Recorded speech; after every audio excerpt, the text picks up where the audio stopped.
कितने match हारेगी Pakistani team, और अब हारने की जो है इन सबको जो है आदत लग चुकी है। पहले टेस्ट सीरीज ऑस्ट्रेलिया में हारे और अब T20 सीरीज भी जो है, जबकि T20 एक पाकिस्तान का अच्छा फॉर्मेट माना जाता है, और T20 की सीरीज भी जो है पाकिस्तान न्यूजीलैंड से हार गया है। बहुत सारी चीज़ें इस वीडियो में कहने के लिए, तो एक एक करके सब पे बात करेंगे। टॉस से शुरू करते हैं। टॉस जब हमने देख लिया कि 2 मैचेस में जो है हम लोग के टॉस जीतने के बावजूद जो है मैच हार रहे हैं और हम चेजिंग की तरफ जा रहे हैं। एक तो पता नहीं इनको किसने बोल दिया कि भाई हम चेस करेंगे।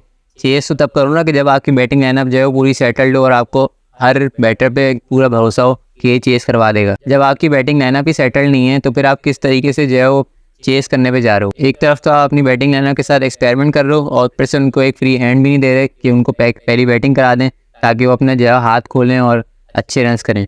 लेकिन उनको डायरेक्ट डाल दिया हमने चेजिंग में, ताकि वो एक तो वैसे ही उन पर इतना प्रेशर है सारे बैट्समैन पे कि सफल हुई हैं जगहें, उसके बावजूद भी अब जो है किस तरीके से चेज होगा। तो एक तरीके से नामुमकिन सी बात थी।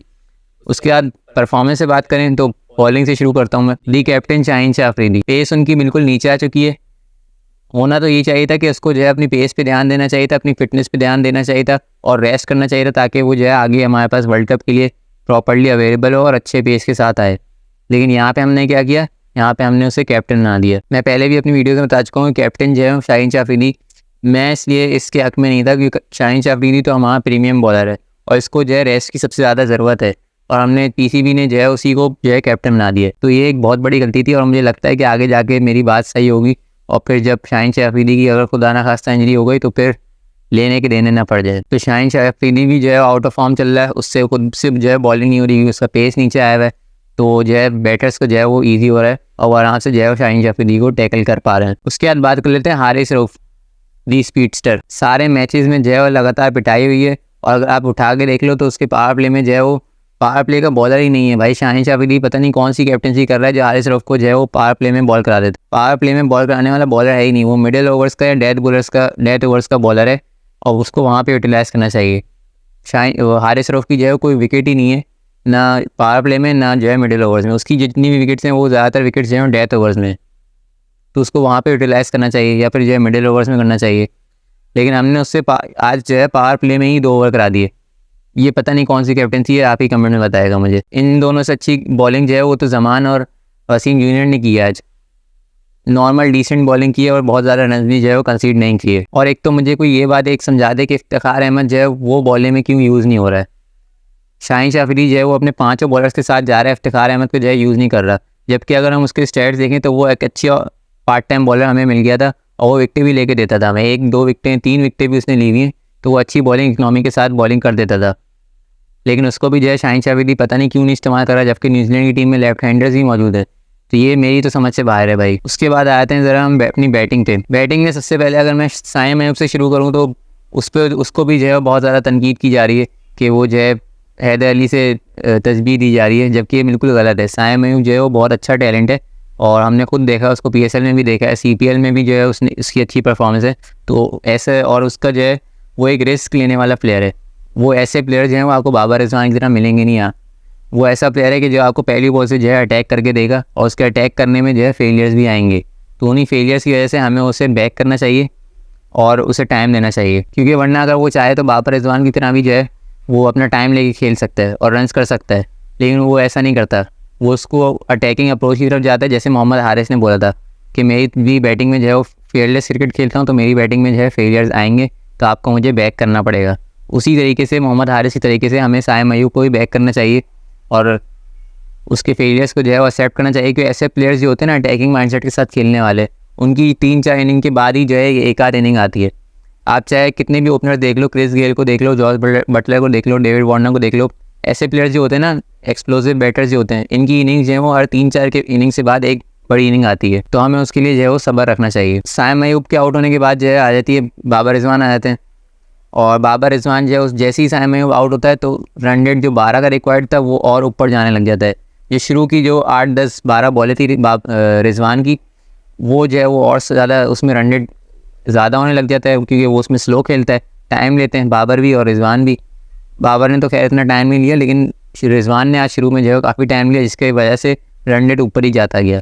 और अगर हम पावर प्ले के बाद से देख लें तो वो रन रेट और ऊपर ही जाता गया, कंट्रोल में आया ही नहीं। और यहाँ पर एक बार मुझे समझ में नहीं आती, अगर आपके हाथ से जो है मैच निकल भी गया और रन रेट काफ़ी ज़्यादा है, तो कम से कम आप 10 का 12 का रन रेट तो मेंटेन करो। सब वहाँ पर जो है अपने हाथ पाँव छोड़ कर बैठ जाते हैं और बिल्कुल जो है एक डिफेंसिव माइंडसेट में चले जाते हैं। उसके बाद बात करते हैं बाबर आजम की। बाबर आजम ने जो है आज 30 से लगातार T20 इंटरनेशनल में भी जो है 50 बनाई, लेकिन मैच नहीं जीता पाया।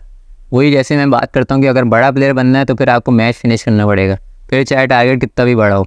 और जाहिर सी बात है, अगर आप 220 प्लस टारगेट चेस कर रहे हो, 224 225 इसके आसपास, तो आपको जो है वो अच्छे और ज़्यादा अच्छे स्ट्राइकर से खेलने पड़ेगा। तकरीबन 180 100 200 के स्ट्राइकर से खेलना पड़ेगा। इसमें ये भी चीज़ होती है कि आपके साथ कोई साथ देने वाला होना चाहिए, लेकिन बाबर आजम के साथ कोई साथ देने वाला भी नहीं था और अकेले जय करना जो है तकरीबन बहुत मुश्किल काम है। और जाहिर सी बात है, मैं खुद भी चाहता हूँ, सारे फैंस भी चाहते हैं कि बाबर आजम जो है वो मैच फिनिश करे, और हम देखना चाहते हैं कि बाबर आजम ऐसे अपने दम पे जो है वो मैचेस को जितवाए पाकिस्तान को और ऐसे ही मैचेस फिनिश करे।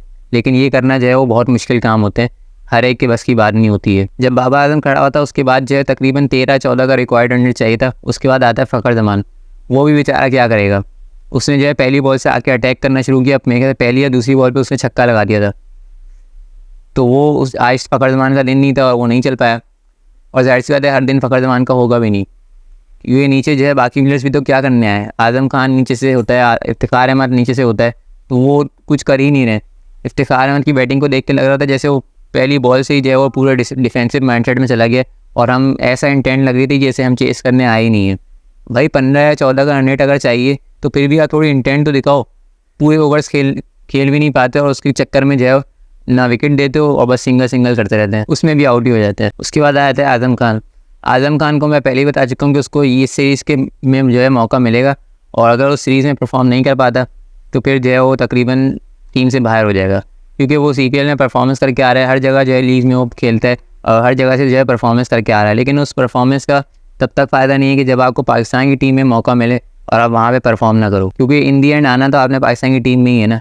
तो अगर आप यहाँ पे परफॉर्म नहीं करोगे तो फिर आपका कोई चांस ही नहीं बनता। और अगले मैं तो समझता हूँ अगले मैच में जो है आज़म खान को खेलना भी नहीं चाहिए, हसीबुल्ला को मौका मिलना चाहिए। लेकिन फिर मैं ये भी सोचता हूँ कि अगर आज़म खान हट जाएगा तो वैसा हिटर भी हमारे पास मौजूद नहीं है। हसीबुल्ला उस तरीके की हिटिंग नहीं कर सकता जो आज़म खान की हम हिटिंग देख चुके हैं। तो फिर क्या हम दोबारा आसिफ अली या खुशदिल शाह की तरफ जाएँ? तो ये भी एक अजीब सा ही सवाल है। जैसे कि हमेशा की तरह होता है, पाकिस्तान का मिडिल ऑर्डर जो है वो अभी भी कुछ सेटल नज़र नहीं आ रहा है, और कुछ नहीं पता कि मिडिल ऑर्डर में किस तरीके की चेंजेस होंगी, कौन ज़्यादा फिनिशर का रोल करेगा, कौन सेटल्ड होगा, कुछ अभी नहीं पता। खैर सीरीज़ तो अब ख़त्म हो चुकी है और अब देखते हैं कि आगे की सीरीज मैचेस में जो क्या चेंजेस होती हैं, क्योंकि शाहीन शफीदी ने भी बोला है कि जो है सबको मौका मिलेगा। तो अब देखते हैं किसको मौका मिलता है। साहिबजादा फरहान को मैंने देखना है किसको किस नंबर में मौका मिलता है, ओपनिंग पे या वन डाउन पे, तो वो देखना भी जो है बहुत ज़्यादा इंटरेस्टिंग होगा। और सीरीज़ ख़त्म हो चुकी है, दुख है, जाहिर सी बात है सीरीज़ हारने का, और अब क्या इसमें किया ही क्या जा सकता है।